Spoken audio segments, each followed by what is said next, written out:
Saludos amigos, gracias por la amabilidad de la compañía. Soy Cristino del Castillo y este es su programa A Quemarropa. América Latina entra en un nuevo ciclo progresista. El continente se está llenando de gobiernos de izquierda. Nosotros vivimos ya hace algunos años algo parecido. Y hay que ver entonces a la República Dominicana en un contexto como ese. Siempre se ha dicho que el principal problema, el principal reto de nuestro país es el vecino país, por lo que representa la realidad que tiene un Estado fallido en vías de solución y las repercusiones que eso puede tener en República Dominicana. Nosotros hacemos un esfuerzo por sensibilizar a la comunidad internacional de tal forma que ayude a evitar el colapso total de ese vecino nuestro y obviamente sus consecuentes repercusiones. Ahora nosotros vivimos, decía, un periodo, un ciclo progresista en el que nos vimos como la arepa, candela por arriba y candela por abajo. Por un lado, nosotros teníamos la presión de las grandes potencias, sobre todo de Estados Unidos, que desde hace mucho tiempo se ha desentendido de la cuestión de Haití para los fines de buscar soluciones de fondo al problema que afecta a esa nación, que recuerden ustedes, estuvo intervenida, Estados Unidos siempre se ha involucrado y de alguna manera tiene responsabilidad en la conducción de ese país. Las cosas no han salido bien y tenemos un Haití al garete. Pero siempre ha habido la presión para que República Dominicana se convierta en el tubo, no solo en el tubo de escape, porque ya no se trata simple y llanamente de eso, sino de que nosotros asumamos una parte importante de la cuota de responsabilidad en lo que tiene que ver con esa realidad que impera ahí al lado.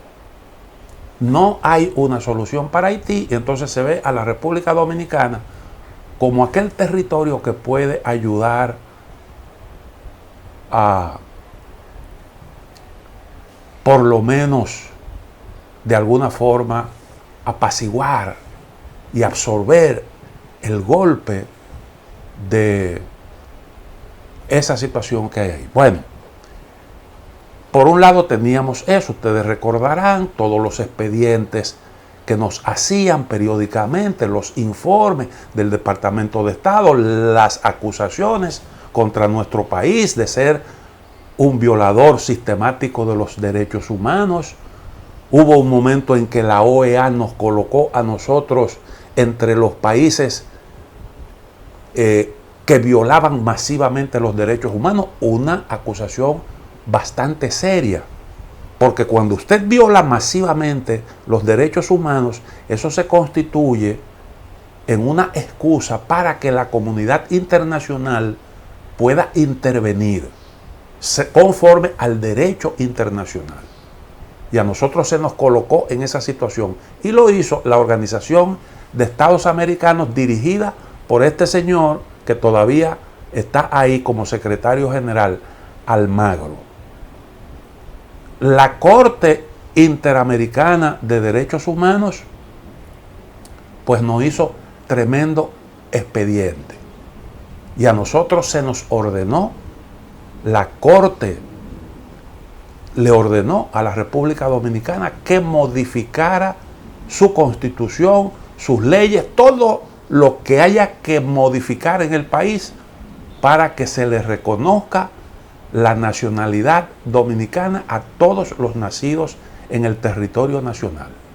una exigencia que no se le ha hecho a nadie, absolutamente a nadie, dentro de la comunidad internacional. Porque siempre se ha reconocido que las normas de reconocimiento de la nacionalidad forman parte de las competencias exclusivas de los estados. Bueno, por un lado teníamos ese problema, y ahora las grandes potencias, los grupos de la derecha, con República Dominicana ahí en su agenda con objetivos muy específicos. Y por el otro lado, nosotros teníamos entonces la presión de la izquierda latinoamericana, en el momento en el que República Dominicana vivía el denominado ciclo progresista. Ustedes recordarán aquella expresión de Hugo Chávez: Haití es nuestra tierra santa. Y el señor Nicolás Maduro sentó a la República Dominicana y le leyó su cartilla bajo el argumento de que el que se metía con Haití se metía con la República Dominicana, en los momentos en el que estaban acusando a la República Dominicana de violar los derechos de los haitianos y de desnacionalizar a una cantidad grande, considerable, de ciudadanos dominicanos de origen haitiano. Y Maduro nos leyó la carta. Creo que con el tiempo terminó entendiendo una realidad que en aquel momento podía no estar del todo clara. Pero además de eso, recuerden ustedes que en La Habana, en una reunión de la CELAC, justamente cuando los gobiernos progresistas trazaban las pautas en la región, a la República Dominicana, en ese momento presidida por Danilo Medina, se le hizo una encerrona. Eso lo contó Danilo Medina. Y él dijo que aquel famoso discurso, que aquí muchos sectores aplaudieron, aquel enérgico discurso de La Habana, donde el presidente Medina puso en su puesto al señor González, el primer ministro de San Vicente y las Granadinas, que tenía como actividad deportiva de potricar contra la República Dominicana cada vez que tenía la más mínima posibilidad. Bueno, pues cuando Danilo escuchó una serie de exposiciones donde se cuestionaba a la República Dominicana, incluyendo un discurso de ese señor que acabo de mencionar, él preguntó: averíguame, le sugirió a uno de sus acompañantes, averíguame si eso se está transmitiendo por televisión. Me interesa saber, porque yo no puedo darme el lujo de que me estén acabando aquí y yo no decir absolutamente nada. Lo que quiere decir que la política, la línea de Danilo era no buscarse problemas. Y República Dominicana tenía la intención de hacer concesiones. Pero según confesiones de Danilo Medina, tuvo que decir esas palabras porque el evento se estaba transmitiendo para el mundo entero. Y entonces él dijo aquel famoso discurso. Y al final, después que explicó la posición dominicana, se comprometió a buscar soluciones. Y efectivamente eso se hizo. Más tarde, con aquella ley, primero el decreto de regularización de extranjeros en situación migratoria irregular, y más tarde entonces la ley para resolver el problema de los supuestos desnacionalizados, aquellos que habían nacido en el territorio nacional, que no tenían la nacionalidad dominicana, porque la ley simple y llanamente no lo permite, o aquellos que figuraban como dominicanos, pero que fueron irregularmente inscritos en el libro en nuestro nuestros libros del Estado Civil. Y bueno, pues nosotros teníamos la incomprensión de la izquierda y teníamos la incomprensión de la derecha y de las grandes potencias. Internamente, una sociedad civil cooptada por el poder extranjero, financiada por el poder extranjero, que tenía ese como uno de sus principales puntos en la agenda. Y un empresariado, una buena parte del empresariado dominicano, que las cosas simple y llanamente la enfocaban a partir de unos intereses vinculados a una mano de obra abundante y barata. Y esa era la realidad de República Dominicana. Ahora bien, la historia puede que se repita. Naturalmente no exactamente de la misma forma. ¿A qué yo me estoy refiriendo? Bueno, decía al principio del comentario que estamos entrando en un nuevo ciclo progresista. Y resulta que ahora nosotros tenemos la presión de las grandes potencias otra vez. Eso parece que va tomando cuerpo en la misma medida en el que las preocupaciones del gobierno de Estados Unidos por los flujos migratorios aumentan, y entonces ahí otra vez vuelven las presiones y al mismo tiempo se profundiza el ciclo progresista latinoamericano. Iniciamos un nuevo ciclo progresista. Quiere decir que corremos el riesgo de vernos otra vez como la arepa. Le voy a poner un ejemplo. Leí en el día de ayer, en el diario Página 12 de Argentina, que es un diario progresista, siempre ha apoyado los gobiernos peronistas argentinas, progresistas. Y entonces ahí se publicó en el día de ayer un trabajo titulado República Dominicana avanza en el muro en la frontera con Haití. Y oigan lo que se dice ahí. Ese es un medio, reitero, progresista, firmado por un individuo que milita en posiciones de izquierda en sus análisis sobre la realidad latinoamericana. Dice lo siguiente: el apartheid global levanta muros cada día. La costumbre se extiende por el mundo y se justifica en una mirada excluyente sobre los pueblos oprimidos. Estados Unidos amuralló su frontera sur contra migrantes centroamericanos. Israel aisló a los palestinos con el mismo método en Gaza y Cisjordania. Marruecos mantiene unos 2.700 kilómetros en el Sáhara Occidental para oprobio de la humanidad, y la lista sigue.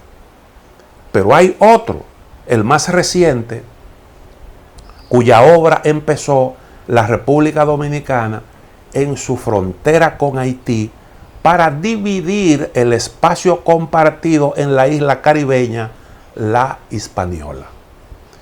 El ministro de Defensa en persona, el teniente general Carlos Luciano Díaz Morfa, formado en la Escuela de las Américas de Estados Unidos, oigan la etiqueta que le pone a un general dominicano, formado en la Escuela de las Américas, lo que significa que se trata de un troglodita, porque en la Escuela de las Américas estudiaron todos los gorilas que mandaron Latinoamérica durante un tiempo.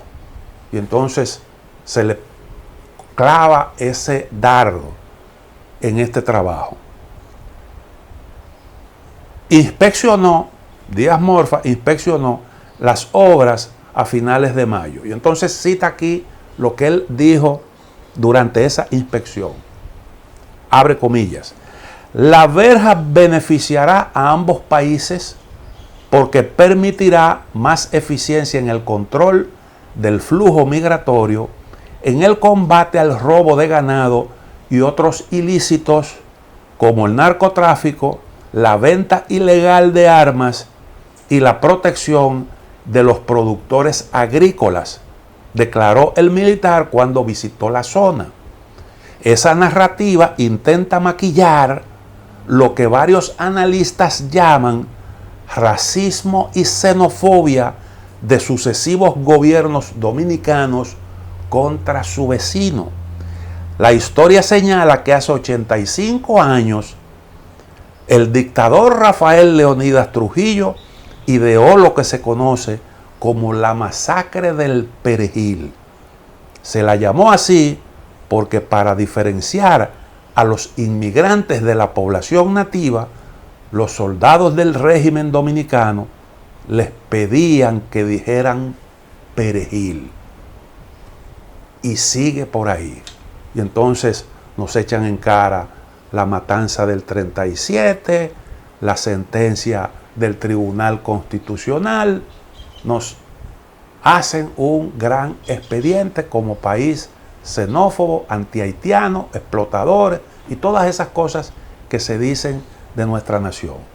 Se compara, oiga, ¿con qué se compara? Con el caso de los palestinos en Israel, con los saharauis del Sáhara Occidental. Esa es la comparación. Y entonces, bueno, pues nosotros estamos justamente en una posición similar como unos abusadores de haitianos.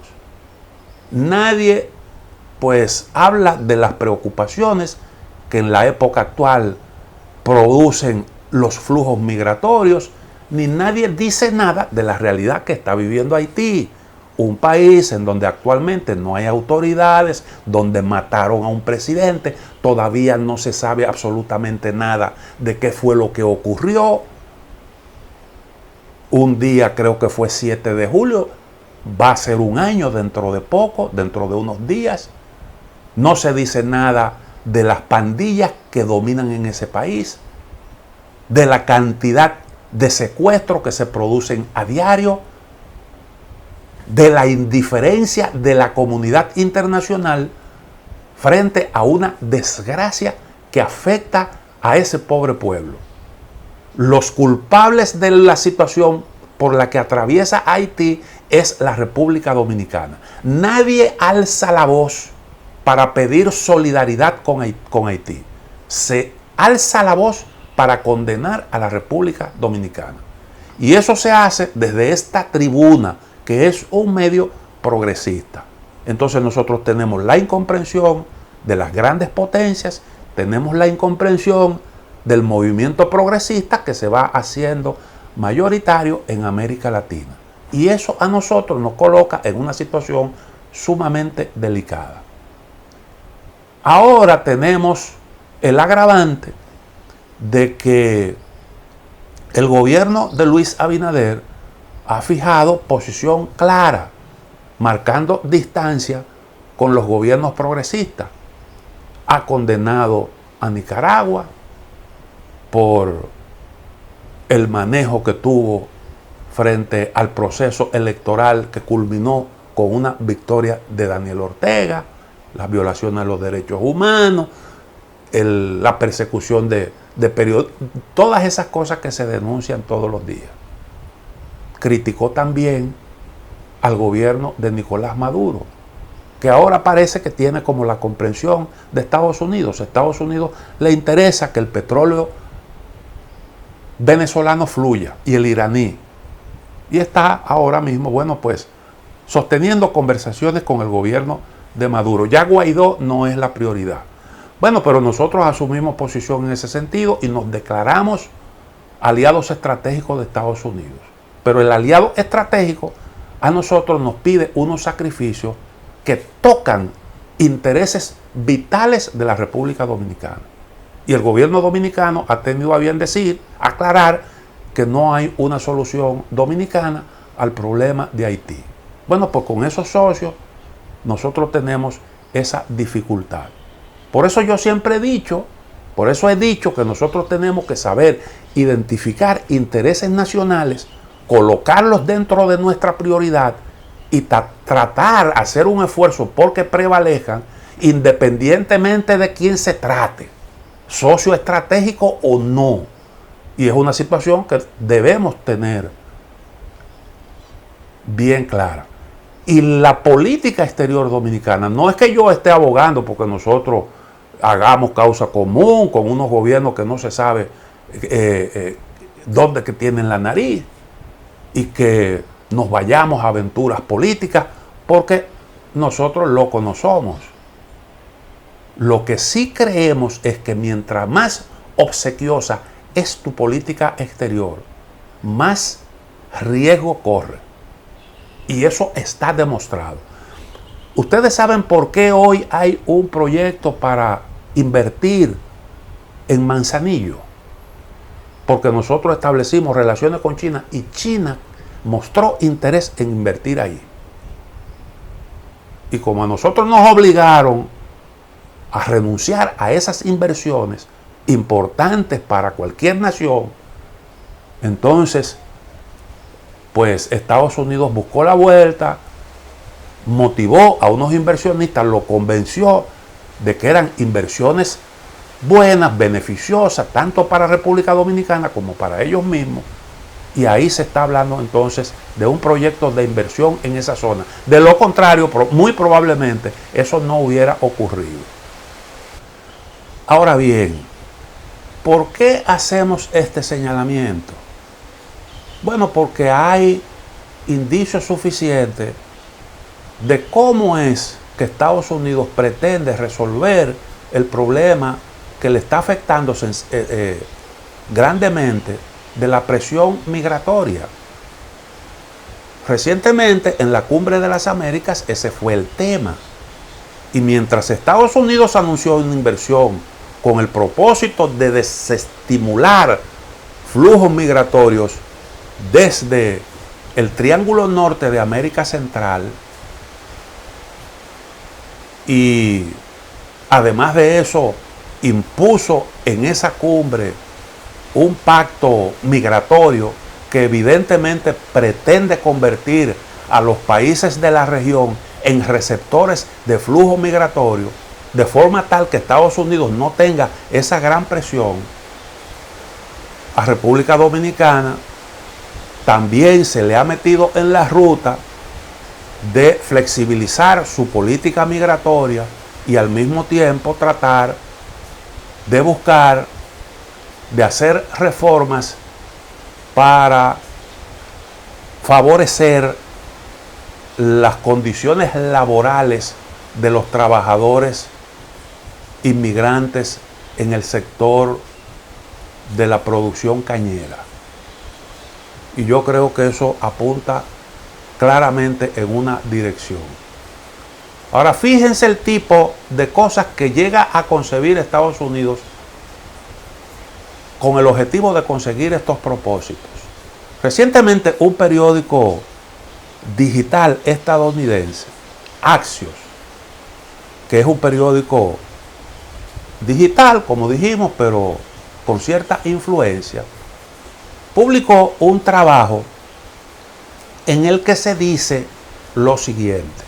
Es una periodista que tiene experiencia en el manejo de estos temas. Esa es su especialidad, los asuntos migratorios.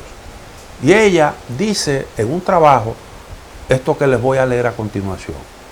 La administración Biden espera un compromiso de España que se anunciará en la Cumbre de las Américas de la próxima semana. Eso fue una semana antes, un poquito antes, unos días antes de la Cumbre de las Américas, para reasentar a los refugiados del hemisferio occidental por primera vez, según documentos de planificación internos revisados por Axios. ¿Por qué es importante? La promesa, junto a otros compromisos esperados de Canadá, podría brindar un impulso político al presidente Biden, cuya administración ha seguido lidiando con volúmenes inmanejables de solicitantes de asilo en la frontera sur.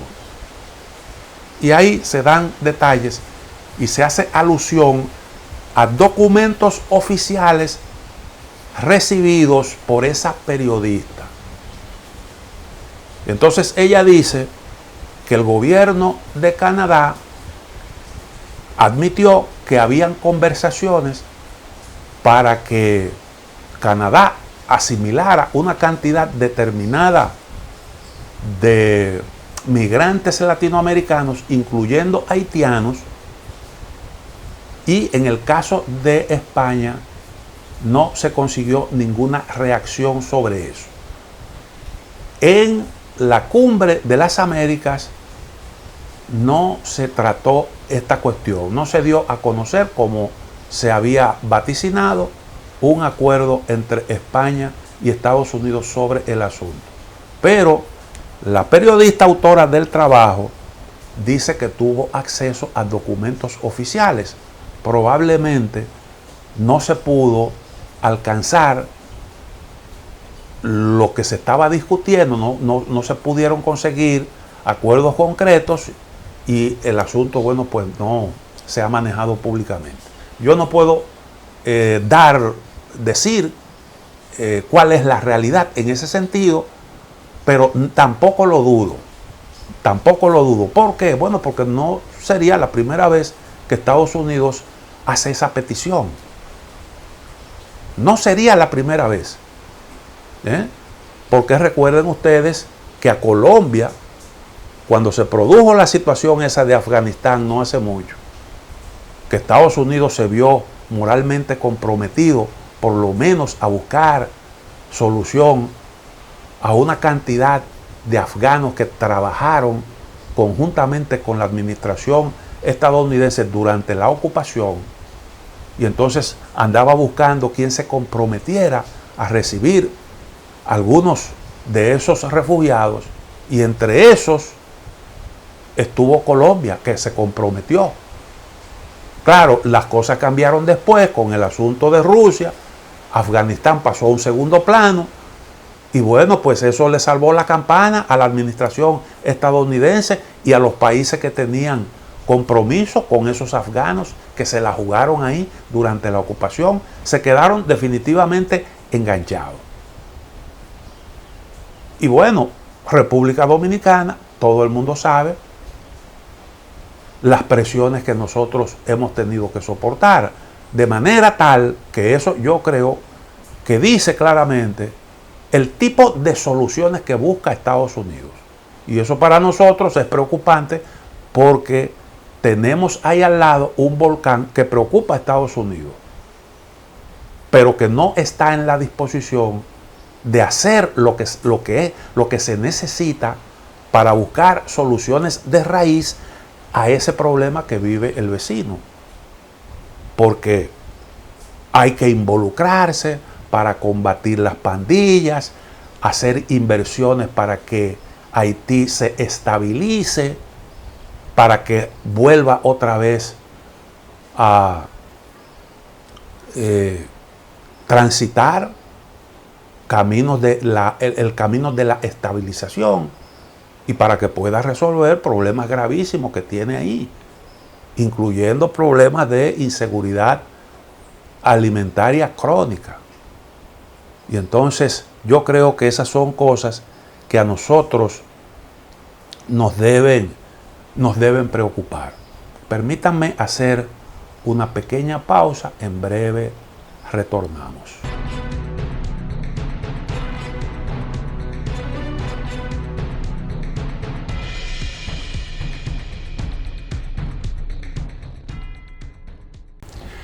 Nosotros hemos dicho aquí hasta el cansancio que Estados Unidos no va a conseguir la comprensión del mundo para su causa mientras esté asumiendo posiciones hipócritas y posiciones que desconocen los intereses vitales de las distintas naciones. Miren el caso de Europa. ¿Cómo está actualmente Europa? Entrando en una situación muy, pero muy complicada. Hay gente que pensaba como que todo esto que está ocurriendo en Ucrania, las consecuencias de esa guerra que ya comienzan a afectar al mundo occidental, Europa en lo particular, que eso no se iba a sentir internamente. Nosotros aquí lo advertimos. Ustedes van a ver cómo se trastorna la vida en cada uno de esos países. Porque la gente, cuando estalló el conflicto, obviamente, Rusia irrumpe en el territorio de una nación vecina, un territorio que le es extranjero, desata una guerra, hay destrucción, hay muerte. ¿Quién puede justificar eso? ¿Quién no se indigna frente a una situación como esa? Y bueno, la gente en Europa reaccionó en consecuencia. Pero ojo, y nosotros lo dijimos en múltiples oportunidades, lo hemos estado sosteniendo aquí. Eso al final se revierte y ya nosotros vemos cómo se siente el malestar social, que va a tener una gran repercusión en la vida política. En Gran Bretaña ya hay manifestaciones.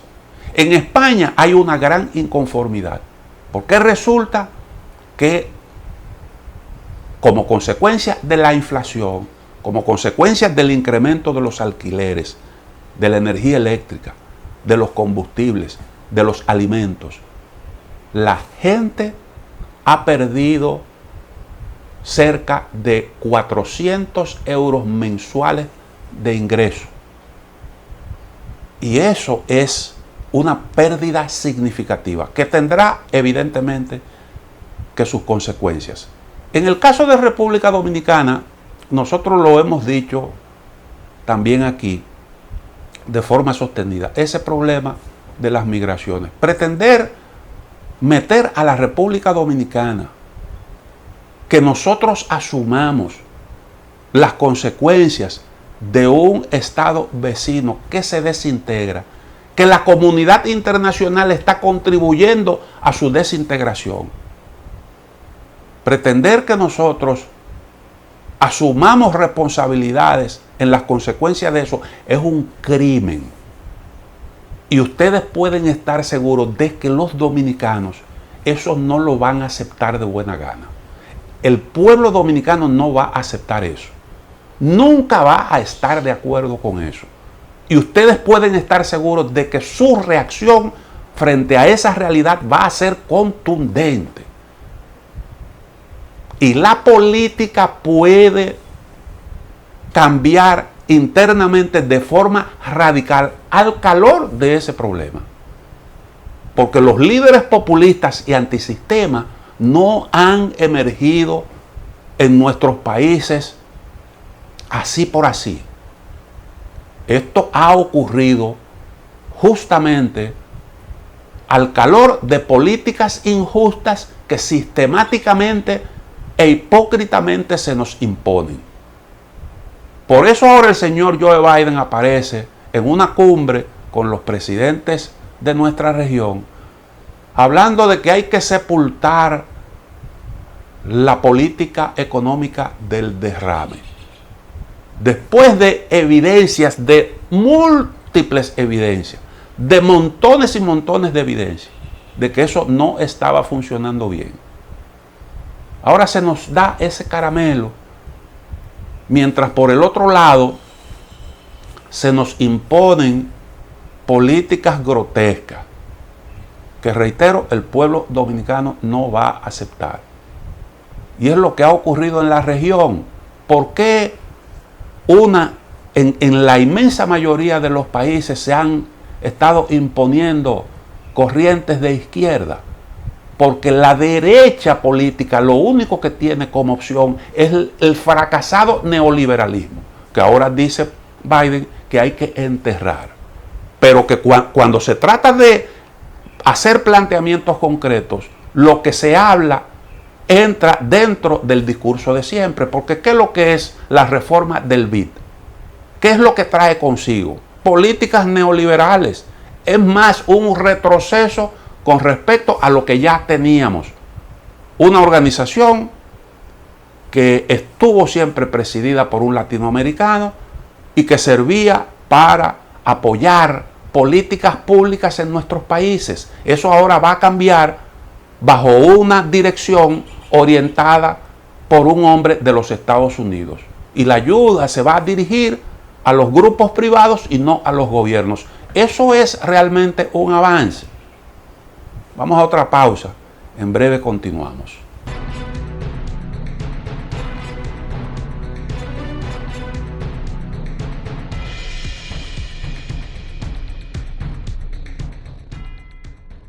Turquía decidió no objetar el ingreso de Suecia y Finlandia a la OTAN. Y esto se nos ha presentado como un tremendo logro. Convencieron a Erdogan de que facilitara el ingreso, de que no objetara esa nueva incorporación. Que yo he dicho en otras oportunidades que se trata de un gran paso atrás, porque en vez de darle continuidad a eso que realmente funcionó desde la Segunda Guerra Mundial, históricamente siempre se ha respetado la posición de neutralidad de los estados. Y entonces, cuando se adopta una posición de este tipo, es un indicador de que se cierran las puertas a la neutralidad como una forma de asegurar, de hacer que ciertos estados se sientan seguros. Y eso es indiscutiblemente que un gran retroceso. Debía ser lo contrario. Hoy hay quienes están aplaudiendo. La OTAN estaba prácticamente muerta, tenía muerte cerebral. Y Rusia la despertó. Eso es lo que nos están diciendo nosotros. Pero en realidad, la OTAN nunca dejó de hacer esfuerzos por acorralar a Rusia. Eso de que ahora declaran a Rusia como una seria amenaza, eso no es nuevo. Eso no es nuevo. La diferencia es que antes no lo decían y ahora sí. No lo decían, pero trataban de cercar a Rusia. Después que cayó el muro de Berlín, la OTAN se fue acercando a las fronteras de Rusia. Y si usted busca en el mapa dónde hay bases militares de la OTAN, usted lo va a constatar. Si hace la comparación, la situación que existía después de la caída del socialismo y la que existe actualmente, usted se va a dar cuenta de cómo se fue produciendo ese movimiento. Ahora, Turquía logró lo que quería con respecto cuando estaba haciendo esas objeciones. Porque Turquía decía, Suecia es un semillero de organizaciones terroristas. ¿Por qué lo decía? Bueno, porque Suecia acogía a refugiados kurdos, refugiados del partido PKK, que ha luchado durante los últimos años por un Estado independiente dentro de lo que hoy es el territorio de Turquía. Y se concibió el proyecto de un Estado kurdo ahí en la frontera con Turquía, del lado de Siria o del lado de Irak. Y Occidente impulsó ese proyecto, a lo cual se opuso Erdogan. La distancia que desde entonces marcó Erdogan con sus aliados occidentales tenían eso como trasfondo. ¿Por qué? Bueno, porque sencillamente los kurdos no estaban en disposición, los turcos no estaban en disposición de soportar eso. Se entendía que eso era altamente lesivo a los intereses nacionales. Y como Turquía no estaba en esa disposición y los kurdos en ese momento eran importantes en la lucha contra el gobierno de Siria, entonces se concibió un golpe de Estado para salir de Erdogan. Y eso fue lo que terminó acercando a Erdogan con la administración de Vladimir Putin. En realidad, si usted se pone a ver la estrategia que se impulsó después de los atentados del 11 de septiembre, usted se va a dar cuenta de que en realidad, aunque todo eso fracasó, pero tenía sentido. Visto desde ahora, eso tenía muchísimo sentido. Porque recuerden, cuando se decidió invadir Afganistán en el año 2001, eso yo lo he abordado aquí en otros programas, y llegué a escribir artículos tratando ese tema. Si usted se ubica en el contexto, bueno, pues había lo que se estaba discutiendo era que el mundo entraba en un periodo en donde sufriríamos escasez de petróleo, escasez de combustible. Y previendo eso, entonces se impulsó la producción de biodiesel, de los biocombustibles. Eso era lo que estaba de moda en ese momento. Y bueno, el que domine las fuentes, los recursos energéticos va a dominar el mundo. La invasión de Afganistán tenía varios propósitos. Uno, facilitar gasoductos desde el Asia Central hacia Europa. Recuerden aquel proyecto de Nabucco que no prosperó. Y además de eso, el oleoducto desde Qatar. Y eso para, de alguna forma,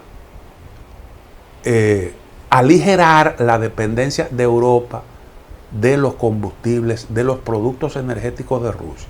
En un contexto de escasez, eso se veía como algo imprescindible.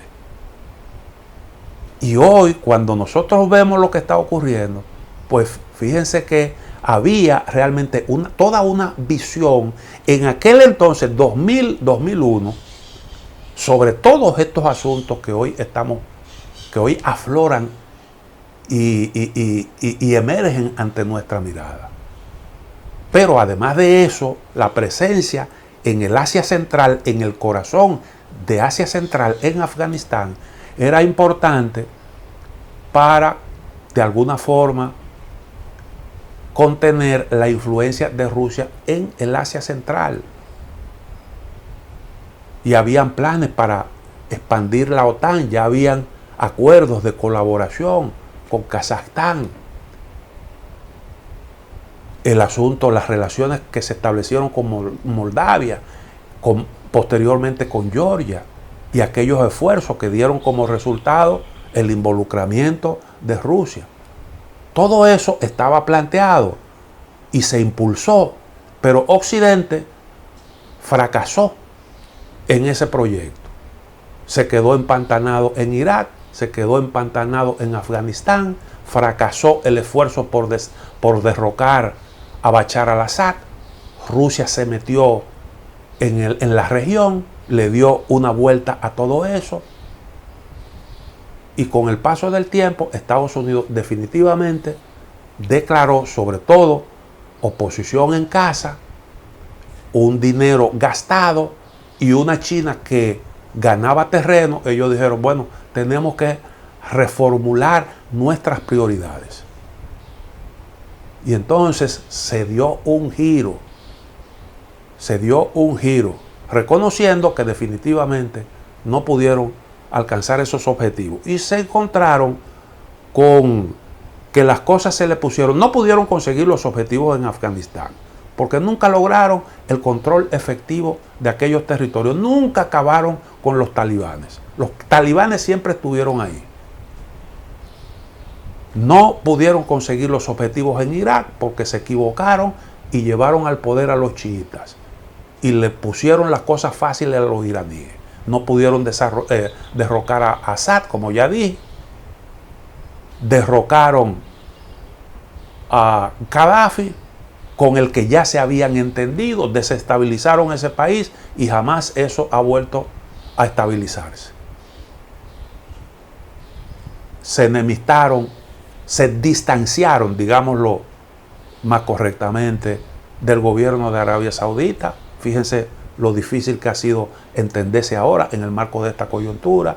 Y hasta los propios israelíes han tenido que hablar, entenderse con los rusos para manejar ciertos asuntos de su seguridad que pasan por el territorio de Siria.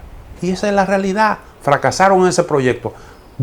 Se buscaron un problema con un socio de la OTAN, que es el señor Erdogan, que es un hombre que no come cuento con los intereses nacionales de su país. Y entonces, poquito después de ese gran fracaso que significó esa aventura, Occidente se ve involucrado en este conflicto, que no se le ha dado un conflicto de magnitud global, pero que realmente lo tiene. Tiene la magnitud de conflicto global, porque eso está afectando al mundo entero y ahí están involucradas las principales potencias a nivel mundial. Cuando usted ve toda esa gente que se dio cita ahora recientemente en Madrid como parte de la reunión de la OTAN, usted se da cuenta realmente de que ahí está el mundo entero discutiendo estos asuntos sensibles y tomando decisiones que de alguna forma significan una escalada en todos estos enfrentamientos. Y entonces ahora se define a Rusia como un gran enemigo estratégico y se amplía el radio de acción de la OTAN con miras a su actuación también en el lejano oriente. Y así es como va caminando el mundo, hacia esa dirección. Digo que Turquía, con su presidente Erdogan, se salieron con la suya, porque Suecia y Finlandia convinieron en firmar con Turquía tratados de extradición para extraditar a Turquía a aquellos individuos con asuntos pendientes en ese país. Militantes del PKK, gente que tiene expediente en Turquía por terrorismo. Se convino en firmar esos tratados de extradición y eso tranquilizó a Erdogan. Consiguió realmente lo que quería, una oportunidad para él sentar a la mesa de las negociaciones a esos países que lo acusaron a él de violar los derechos humanos, de ser un arbitrario y un presidente autoritario. Bueno, pues ahora tuvieron sencillamente que discutir con Erdogan los términos de un acuerdo de ese tipo. Bueno, el mundo realmente vivirá un buen tiempo.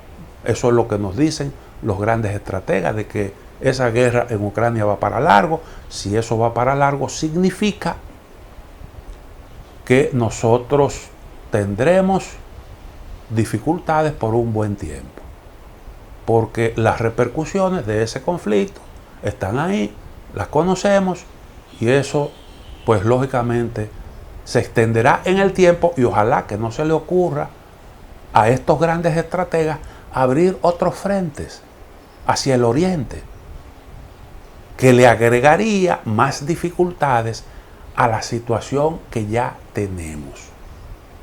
Bueno, llegamos al final de A Quemarropa.